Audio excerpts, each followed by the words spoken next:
अगर आप भी अपने आप को खूबसूरत, मोटा और दिलकश दिखाना चाहते हैं तो ये ओट्स और बनाना की स्मूदी आपके लिए है। इसको बनाने के लिए सबसे पहले चाहिए होंगे जी आपको ये तमाम चीज़ें। सबसे पहले यहाँ पर जी बनाना, दूध और ओट्स मेन इंग्रेडिएंट है, ये यहाँ आपको चाहिए होंगे। और इसके बाद यहाँ पर जी जो बनाना है उसको कट करके मिक्सी के जग में डाल देंगे। साथ ही यहाँ पर जी ओट्स इसमें वो भी इसमें ऐड कर देंगे।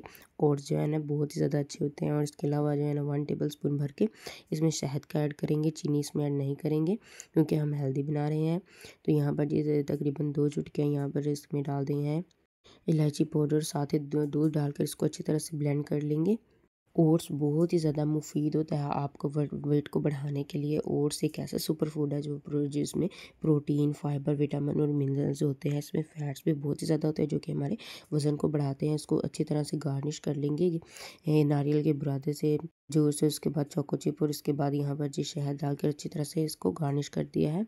इसको एक बार आप ज़रूर ट्राई करें ओट्स और बनाने की स्मूदी को, इंशाल्लाह आपको पसंद आएगी। अल्लाह हाफ़िज़।